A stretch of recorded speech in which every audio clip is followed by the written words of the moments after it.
Hello everyone, Jane here, and welcome to our interview this month in our Facebook group. We are with Caitriana McDonald this month, and under the theme of colour and creating yourself. So that's what we're talking about for the whole month of January in our Language of the Feminine community. And so welcome, Caitriana. Welcome, hi, it's Hi. wonderful. Yeah, I'm going to just introduce you and tell people a little bit about what you do and who you are, and then we're going to dive into this juicy topic of colour and creating yourself. So I'm really excited about what we're going to talk about today. Fantastic, fantastic. Well, I'm definitely up for it. Let's just start. Okay. I'm reading because I don't have a great memory to remember everything. So let me introduce Caitriana to you. She is an image coach working in France and the UK, creating personal transformation by guiding women and allowing women to feel gloriously and authentically themselves. That's so right. Using many thousands of different material swatches, she creates a unique colour palette for each woman to help her choose her clothes, accessories, home or website, all based on her own natural inherent colouring. Yes. And she also helps women to discover their own unique design pattern, which teaches them what styles, textures, contrast, patterns, shines, scale, and proportions best suit them and why. With this knowledge, women feel confident in their choices and quickly and easily become confident in creating their own authentic visual image, which reflects the whole of who they are, giving them the power and confidence to say, yes, this is who I am, and I am enough. Her work as an image coach can be used to create true harmony between the client and their business and online presence, like websites and posts. So welcome, and let's dive straight into the first question about colour, Okay. obviously. So how does colour affect us? Like, what influence or role do you feel that colour plays in our lives? Because we're surrounded by colours all the time through the food we eat and the environment and the clothes we wear, and it's snow outside right now, so everything's completely white where I am. So yeah, what's your thoughts on that? Well, generally there's no escaping colour. Right. It's all around us all the time. It's in nature, and nature just has the most amazing colours. Nature has the widest range of colours, and we're influenced by that all the time. The colours that we see are affected by the light that we see the colours through, and if it's a dark day or if it's a sunny day, you know, the colours just change radically in how we see them. Mm-hmm.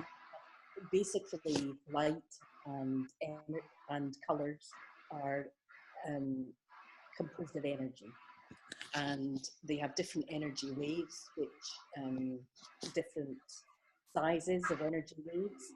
Some are very wide and short, and others are long and more sinuous and flowing. Okay. And the type of energy wave dictates to a certain extent how we physically receive that colour. So, for example, that's part of the reason why reds really excite us, because they have a higher energy than the blues, for example. Mm-hmm. And that's purely a physical statement. So do reds have a higher? Are they ones that have a sort of a higher wave in terms of the way that it looks, or the sort of slower one? Well, it's the wave itself is more staccato, so that it just has more energy. I see. Okay. And why?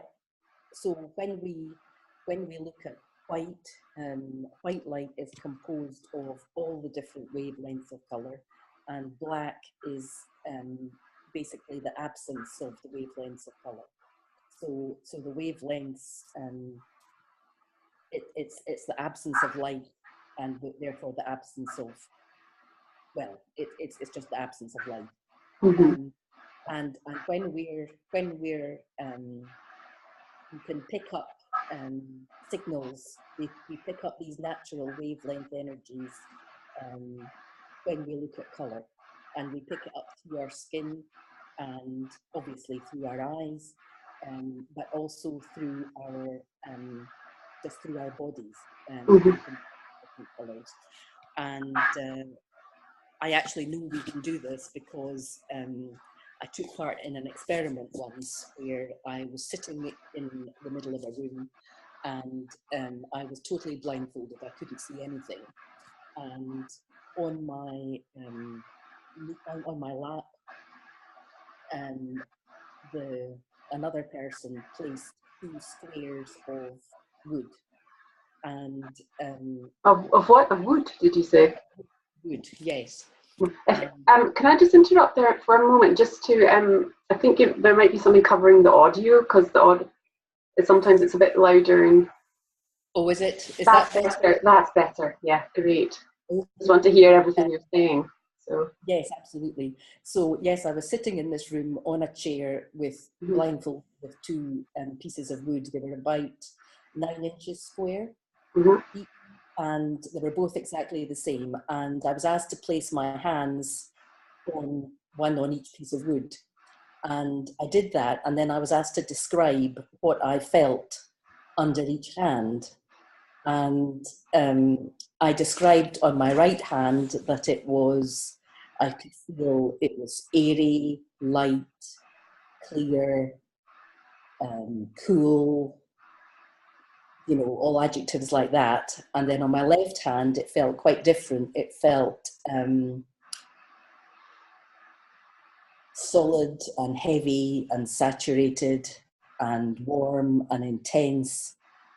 All different things like that. And then I got the blindfold taken off, and under my left hand I could see that it was the piece of wood was painted a geranium red colour, and on my right hand side it was painted a very, very clear icy blue, and until that time I knew that I was strongly affected by colour in my environment, but I didn't realise that I was taking it up like that. wow, yeah. And I'm sure, I'm sure many people are that sensitive to colour.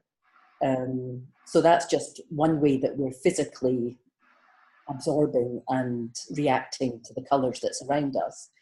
I think you mentioned in an earlier post to this a couple of weeks ago that you reacted very strongly to a bedroom that was painted yellow when you were a student.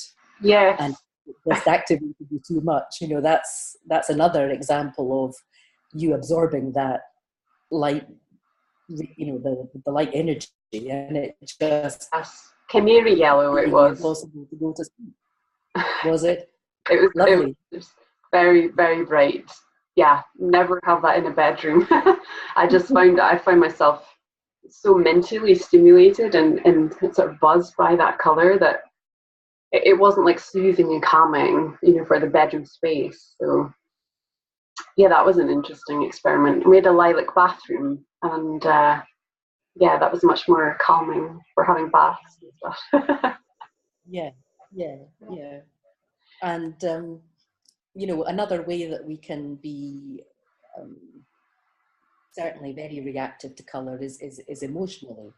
And you mentioned in that same post that you loved the yellow cupboard doors of your granny's kitchen, and that she had the yellow cupboard doors and the bright white walls, and that's a lovely combination often. Yes. Depending on the colour of yellow, but that's a classic bright, fresh colour, and you really react to that colour because you have that emotional love of your granny and going there. That's my association with that colour combination. I think of my grandmother, and I think it works well in a kitchen. as well. Mm. That kind of color.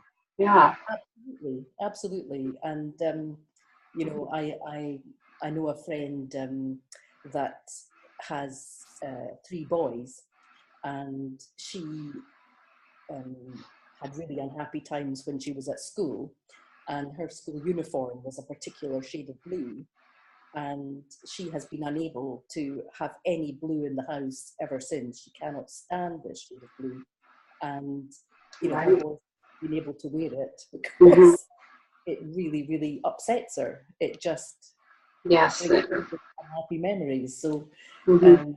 you know,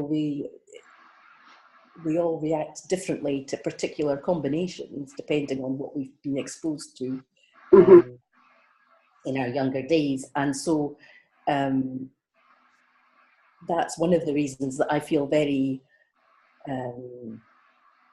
I think it's very difficult to give a generalized colour name a particular effect, which is general on people. Say, for example, you know, lots of people do find yellow bright and sunny and comforting, and it gives them a boost, which it Mm-hmm. absolutely can. But you know, you've got that negative connotation of your student room, and so for you, that colour certainly doesn't necessarily make you feel sunny or whatever. I think we just really have to go with our own emotional reactions to colours, Yeah. and see if we can work out for ourselves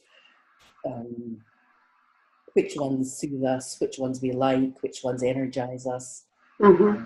which Yeah. ones comfort us, At different times. and even to give those colours a general name like yellow or orange or red, blue, green. Even that's really misleading because there are so many shades of all colours. Yeah. And if we find a colour that we really know has a particular effect on us, what it's a good thing to do is just maybe take a photograph of that colour and say, for example, this colour makes me feel X. Mm-hmm. And so when you're building up your knowledge of how you react to particular colours, make it as specific as possible.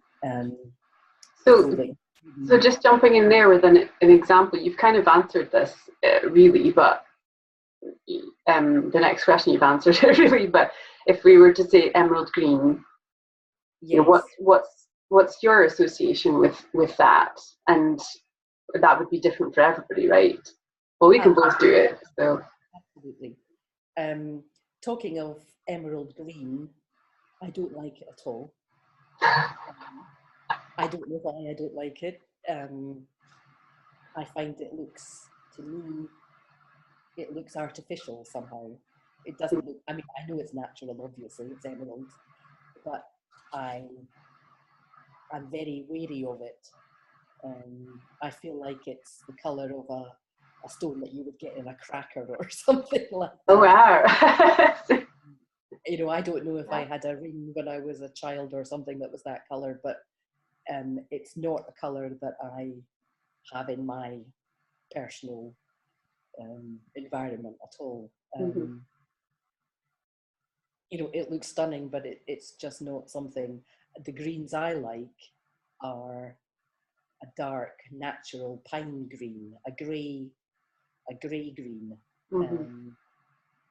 Yeah, different shades of, there's so many different shades of green. Mm. That's my green. Yes. And also, sorry, can I just jump in?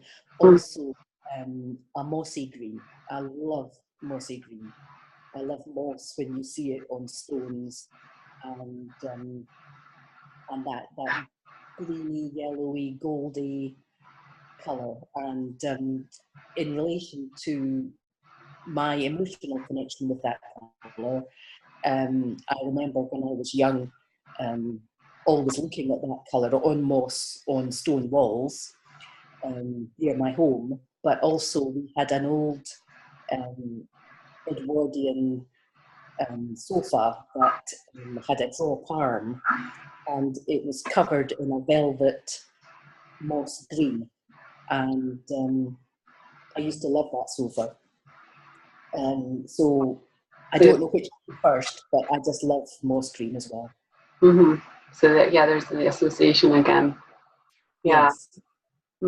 And moss can look so luminous out in nature, especially in winter when everything's a little bit with the light being less often, and the trees not having leaves on.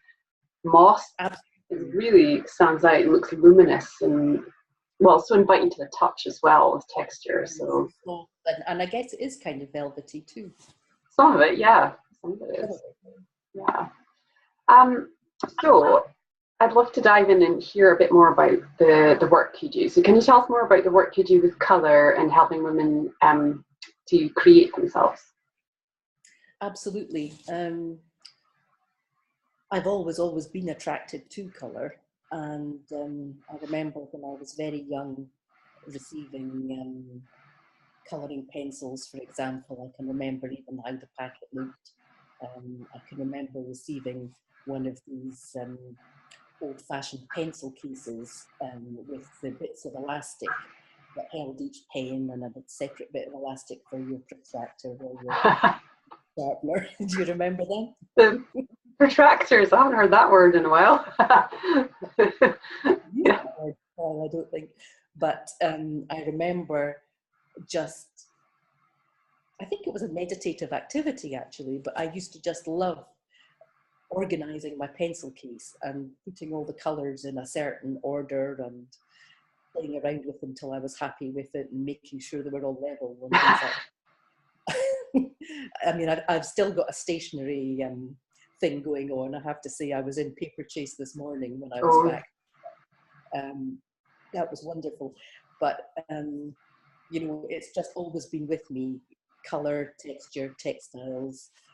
It's just part of me. And I got to a stage in my life that I was working as a lawyer in the City of London, and everybody that I was working in a grey flat box office environment, and everybody was wearing black and white or navy and white, and everybody looked well, they were professionals obviously, but they looked it, and I just felt miserable in this kind of environment. And what I did was I decided that I was going to go and get my colours done. And because I was having problems, I was just having problems with makeup and all sorts of things. And I went to one of these general colour image consultants who divides you into a spring, summer, autumn, or winter categories, and gives you a predetermined set of colours suitable for one of the 4 seasons. So basically, every person that they see, they put into one of 4 categories and they wear these colours. And I got this done, and it turned out that they categorised me as a spring, which is very light, joyful, playful, simple colours, like bright turquoise, lime green, bright orange, a light kind of pink, a bit like this cushion actually is just beside me. Oh yeah. You can see that. And this cushion is not mine, by the way. It's my mother's. But looks good on you though. No, it doesn't. Okay. You know better. I got this. I had this consultation done, and it was very expensive, and it was just round the corner from Liberties in London, and it was the business and it was professional and whatever, and I believed it. And so I started wearing all these colours. I changed my wardrobe, and it just went from bad to worse because none of these colours suit me. I've got very highly coloured red cheeks, and wearing the bright orange or the lime green next to it was just unbelievably dreadful. And I just went from bad to worse. And then I decided, but I believed it and I persevered with it because it was a professional thing, and I should have just gone with my gut reaction. Anyway, I ended up going on a course in the north of Scotland at Findhorn, and the course asked of you that you had to pick a topic to work on, and my topic was my self-image and how I felt about myself and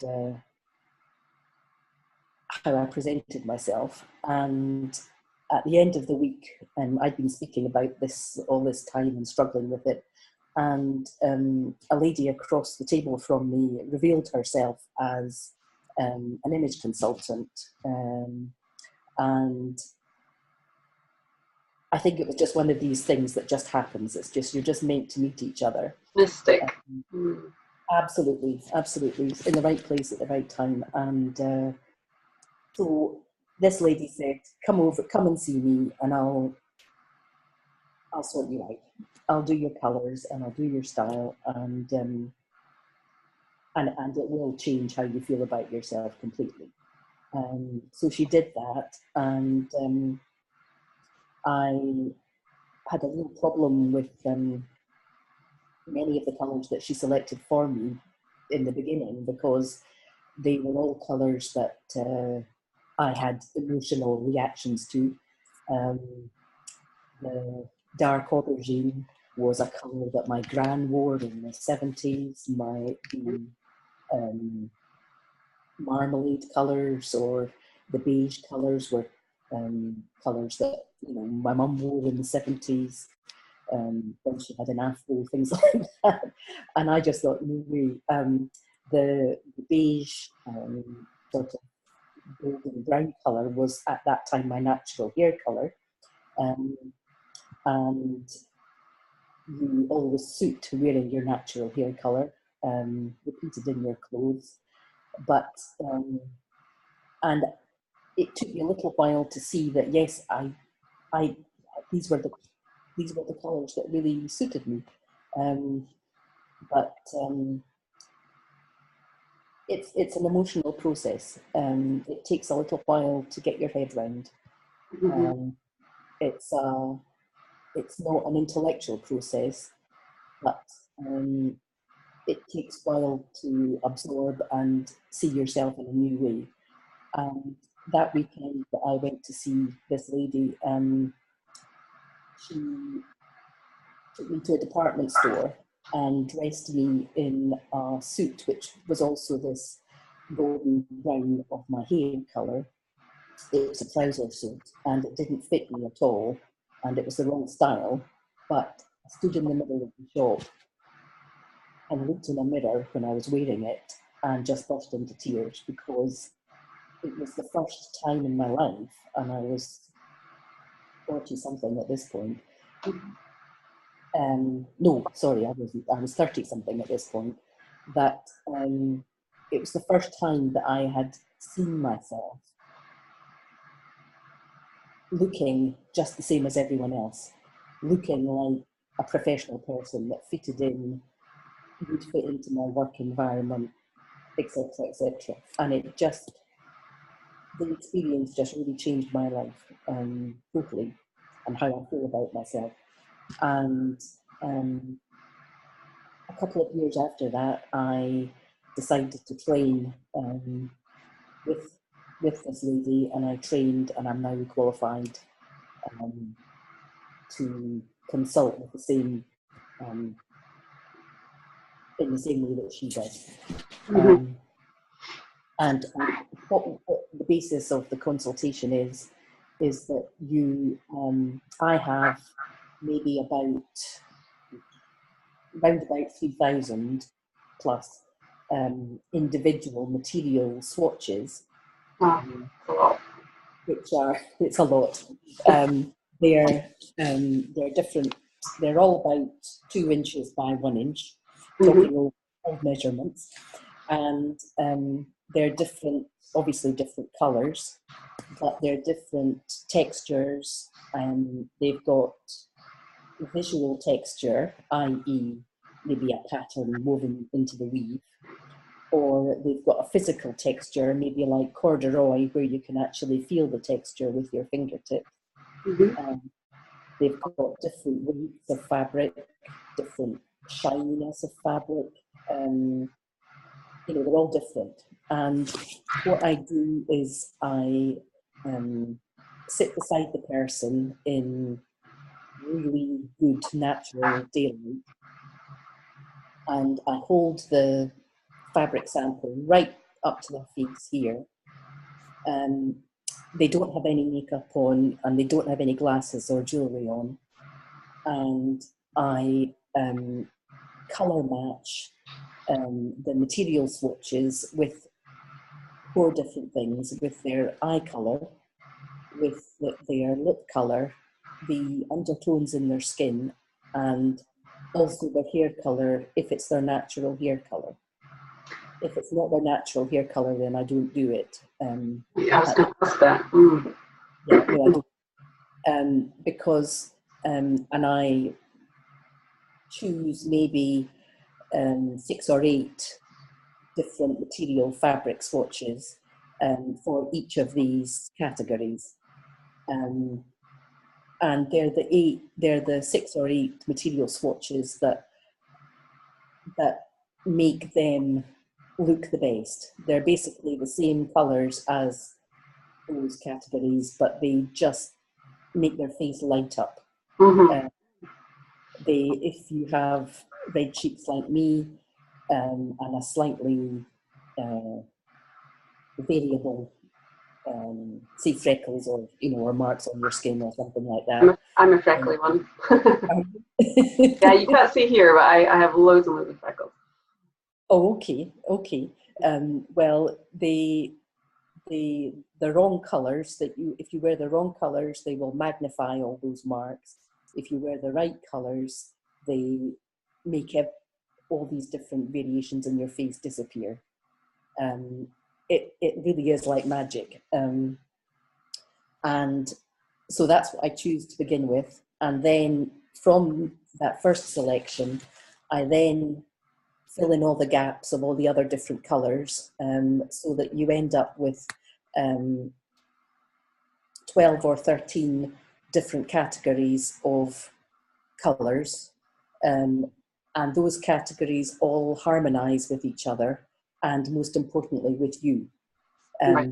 Yeah. The whole thing is about repeating and reflecting all of your natural features, all of your natural colours, the line direction in your face. It's repeat between the colour and the body design pattern work. Everything about you is being repeated and reflected in how you choose to dress. It's a lot of different elements, isn't there? Really, a lot to sort of look at and think about, with the textures and the weights and the lines and the angles, and not just the colour. It's not just the colour. That's fascinating. And about the shine as well. The shine, for example, is about how shiny you are. Some of us are naturally more shiny than others. You mean skin shiny, that kind of shinier? And hair shiny. Right. Okay. I'm not talking about your personality at this stage. I was thinking, shiny person. Yeah. That is part of it. When we do this work, it's more of an art than a science. And say, for example, you've got 2 identical twins. One's an introvert, one's an extrovert. They will have slightly different colours, because because their personality can cope with it. So the personality comes into it, the movement of the person. Are they quick and fast and bustling, or are they more laid back? The person's voice can have a big impact on it as well. Yes, you're right, there are lots of elements to it, but... And it goes way deeper than, you know, you go into the personality, you go into the movement and all of those elements. So yes, wow. Yes, but it takes approximately a day to do the colour analysis part. It would take a morning or an afternoon to just do the basic part of the body design pattern work. But normally I spend a day doing that, because the theory part, if you like, takes a few hours, and then in the afternoon, what I like to do is have a look through someone's existing wardrobe. Either they bring their clothes to me, or I'm on their house looking at their wardrobe, and go through and really consolidate the information that they've got in the morning by looking through the wardrobe and having a look at the clothes that they have in their wardrobe that they think they like, that they put them on, and then they always take them straight off again. There's just something about the clothes that they don't wear for some reason. Yeah, we all have that. Everybody seems to have that. But after this work,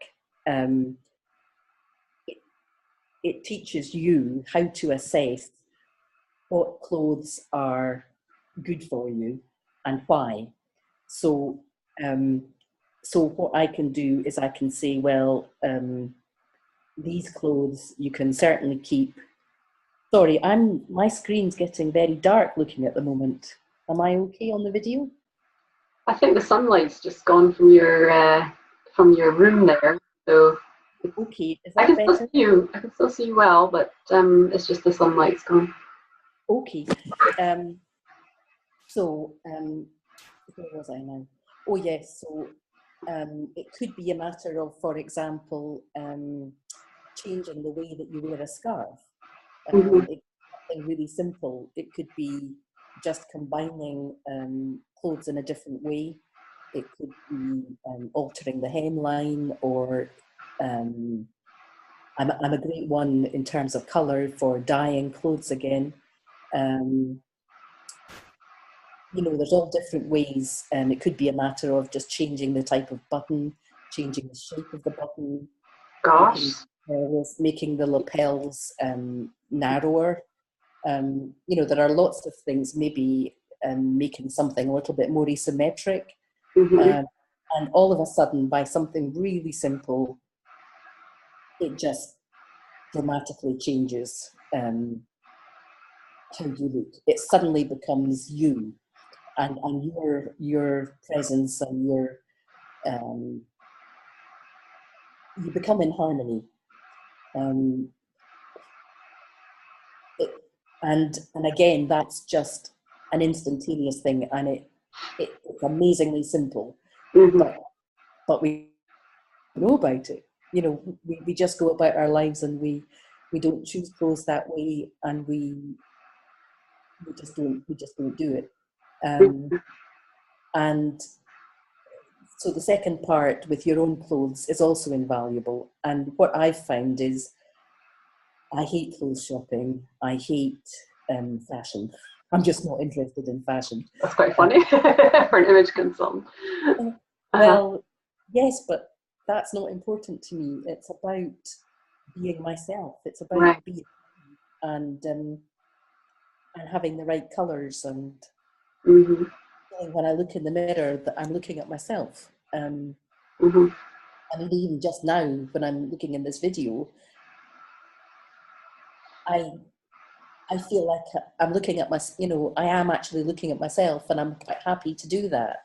I'm content with that image because it feels like it's me.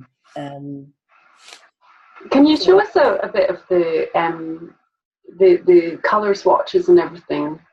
Your ones. of course. I've just got them here. I'll show you, to begin with, I'll show you my, what I do is once I've done someone's colours. Oh, your video's gone off. That's it. There we go, that's it. Yeah. Once when I do somebody's colours, they get to take away with them two different things. One of them is this sheet here. These are my colours that were originally done.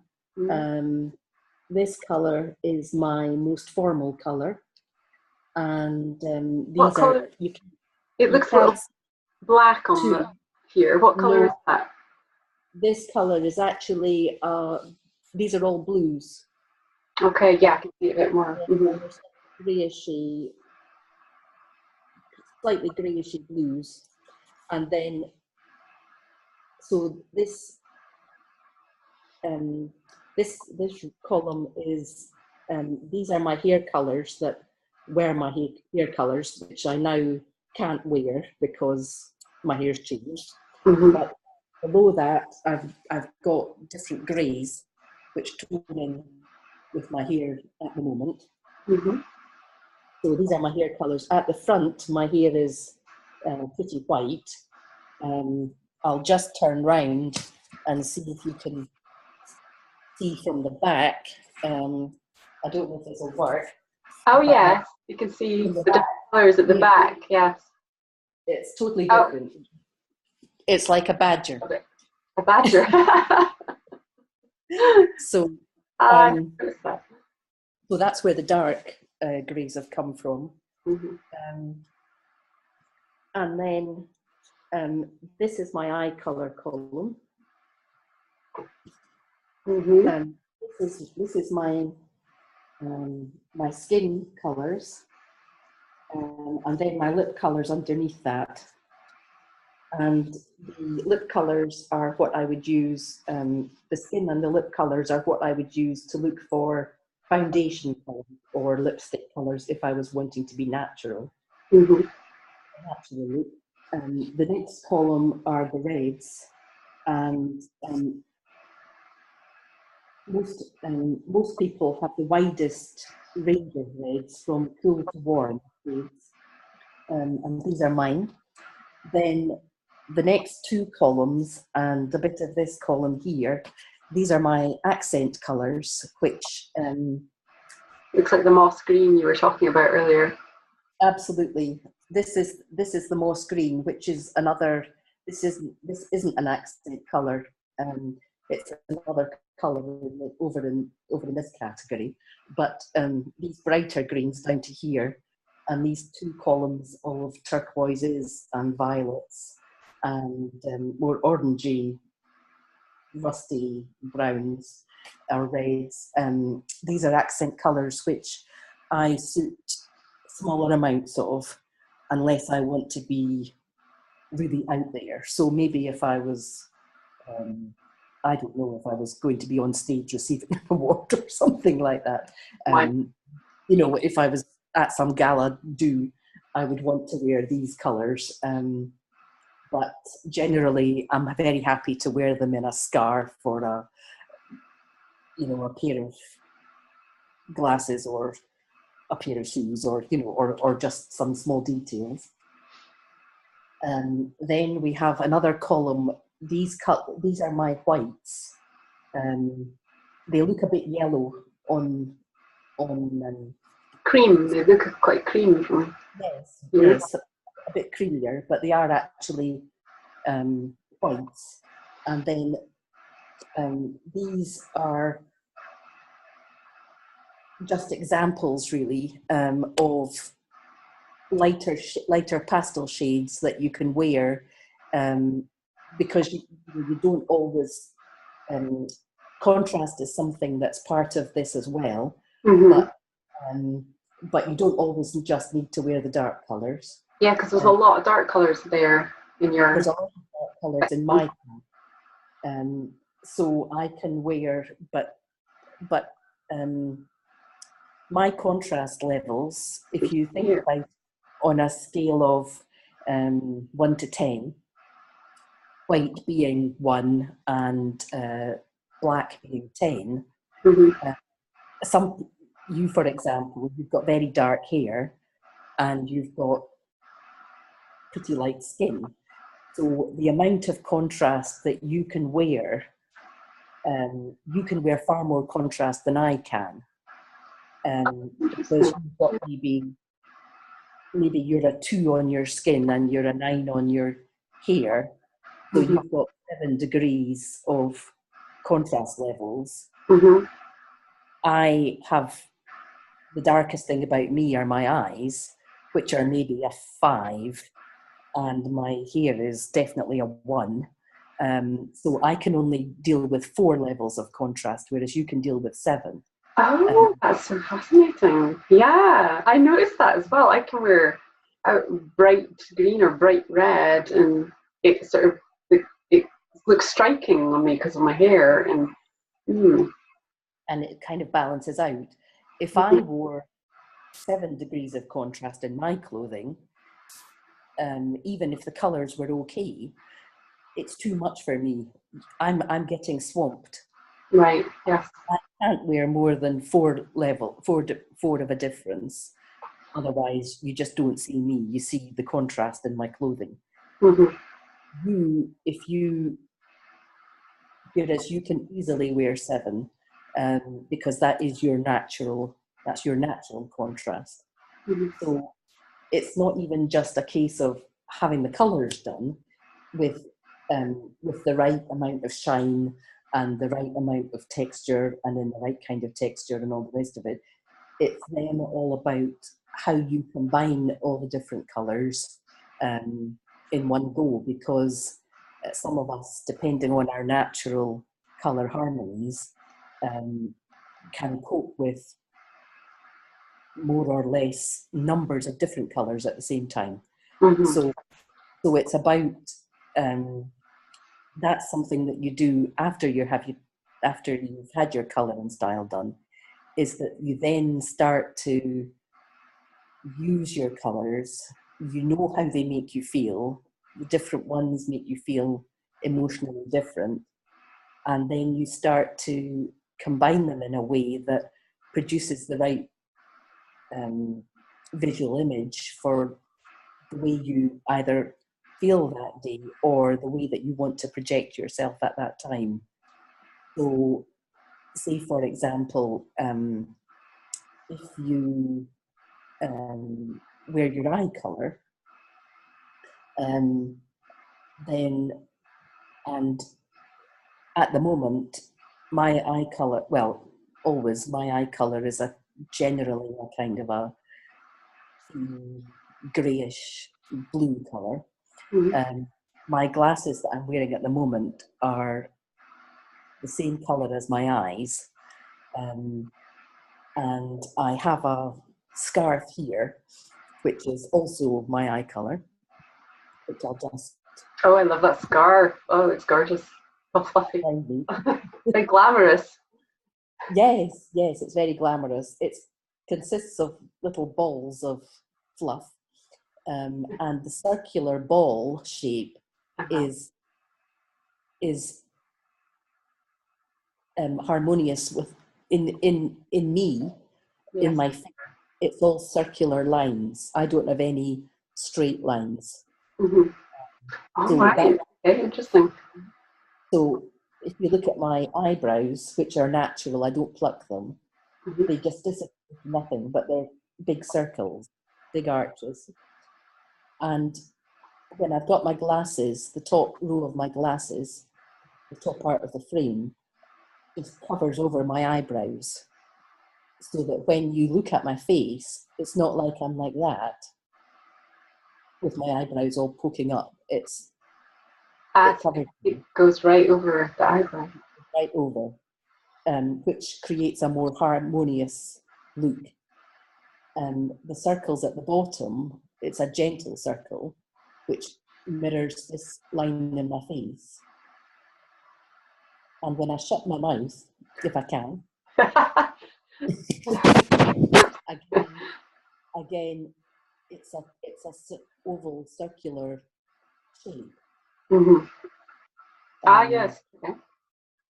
Okay. Mm-hmm. And so that's why this looks, apart from it being my eye color, it looks particularly good because this also is circles. So I don't have any points. If this was pointed, it would look a bit jagged against my face. It wouldn't be so harmonious. And I don't know if you can see, but also my hair is very short here, Mm-hmm. but I don't have a sharp point because if I did have a sharp point, it would make my face look quite fat. But the fact is, if it's slightly rounded here, which again is more in proportion and more harmonious with me. Mm-hmm. That's getting away from the colour a little bit, but I'll just go back. Fascinating to see all the layers. Yeah. It's another part of it. This column are particular are showing that on my face, for example, I don't have, especially my eyebrows, they just merge in. I don't have strong, definite eyebrows. The definition between my features is quite soft. Mm-hmm. And these patterns also have soft definition between the different colours. So these are why these patterns are good for me. And then this final column is not, I think you can just see it there. A bit sparkle and shine and glitter. And that's the amount of sparkle and shine that I can cope with and I can wear. Mm-hmm. And that, for example, translates into this part here in my glasses, which is metal, and it is the same colour as the frame, which is a matte plastic, but you can see that there's just a little bit of sparkle there. Mm-hmm. It's not really, really strong. And also, if you look at my watch strap, you're not seeing that the colour's very good on there, but you can see it's got a slight sparkle on it. Yeah, like a bronzy kind of sheen. Yes, it's plastic with some sort of little glitter in it. And that also, in real life, looks really harmonious with me. Much, much better than if it was a strong... Like a black, yeah. Or black, yes, absolutely. Mm-hmm. Gosh, so much detail, really. Oh, that's a lot of little pieces to all bring together. So yeah. At this point, I'd love to sort of ask, because we could talk forever about this topic. There's just so many layers and elements to it. It's so fascinating. I would just before we go on to something else, I would say yes, there absolutely is, but it takes, after having the work done in 2 days, we've got a very simple set of guidelines. Basically, you have this is the other thing that you get is a travel wallet of all your colours as well, to take shopping with you and things. Mm-hmm. So you have material samples between these two, between the spread and the wallet. And then in terms of the shininess, etc., you have a list of saying things like eye suit necklines which come to a certain point or another certain point. I suit circular shapes. I suit curved lines, or I suit points, sharp lines. I suit horizontal or diagonal or vertical patterns. So I suit patterns with lots of background or not a lot of background, or a mixture of the two. You have all these general general points to look for in your clothing. And it just means that when you're in the shop, you can just go to the shop door, scan, and see if you see anything in your colour at all. You don't need to go into the shop, which is fantastic. If you do see things in your colour, you go and have a look at them, and it might be that it's not, you know that by looking at them on the hanger that they're not right for you because they're not your style. But if they are, then you can try it on, and you might look at it in the mirror and say, that's the wrong shape for me, or the buttons are wrong, or can I do this, or can I do that? It's not quite right, but. And that's such a freeing thing, because all of a sudden, instead of saying, I'm not right, it's me that's the problem, nothing suits me, everybody else looks great in X, Y, and Z, and taking it all mentally on yourself, you're saying, that's not right for me because of X, Y, and Z, and you can identify that. Mm-hmm. So just shifting it right around.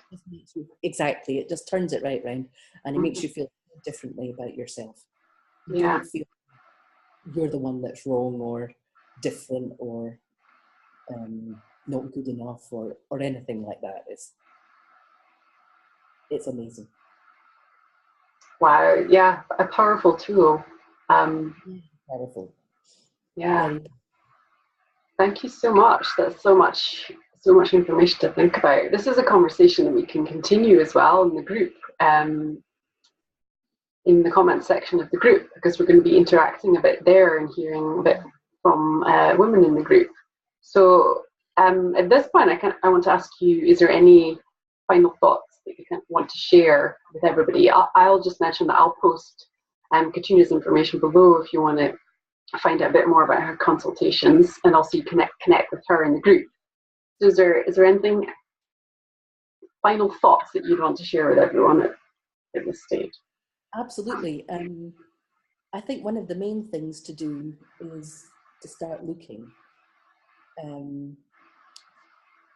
When you're going to buy clothes, when you see something, wherever it is, if it's in a charity shop or Gucci or wherever, take it into the light, take it to the outside if possible, and actually have a mirror and bring it right up here. Take your glasses off or whatever if you can, and just look and see what it does to your face. How does it make your face look? And you can practice this before with existing clothes that you have. Right, you can do that at home now. Do that at home, go to your wardrobe, have a look. What does it do to me? You will have, I'm sure you'll have a range of all different colours. And do it without makeup, just what does it do? And the other thing you can do is you can have a good look at the colour of your eyes, because it's amazing how many people actually have never looked at their eyes, they've never seen their eyes before.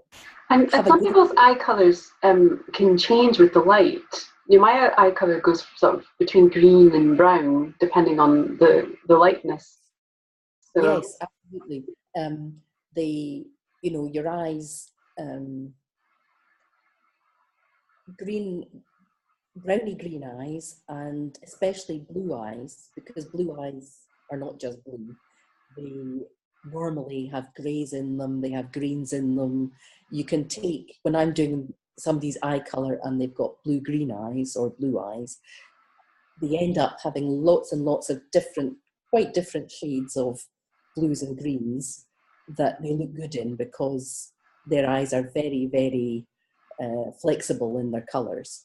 And so have a look at your eye colour, get to know it, and if you can find a little bit of, just start looking around you in your home, in your wardrobe, in your day-to-day life, in magazines or whatever, and have a look and see if you can find that same colour that is one of your, either your eye colour, your natural hair colour, or, for example, your lip colour.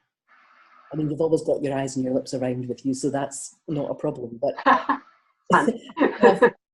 have a look at those colours and see if you can either find something that's the same colour or repeat that colour, and then look for clothes and things in that colour, or don't even just look for clothes, but look for anything else in your core colours.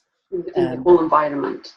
In your whole environment. It just trains your eye to actually start looking. And say, for example, I spotted this scarf. I wasn't meaning to buy a scarf, but I've bought it, and now I've bought it, and at the time of buying, you carry out your whole intricate little quick assessment of it, and then that means that once you've got it, you never ever need to think about it again. You know, I don't need to think, oh, is this right, is it not, you know, whatever. I just pull it on in the morning. You know it works for you. And it just works. So it makes things quicker in the long run. But I would say just look at your colours in good daylight and try and find them. Just try and educate your eyes. And a nice thing to do is, say, for example, with your eye colour, is to also see if you can find a nail varnish in that colour.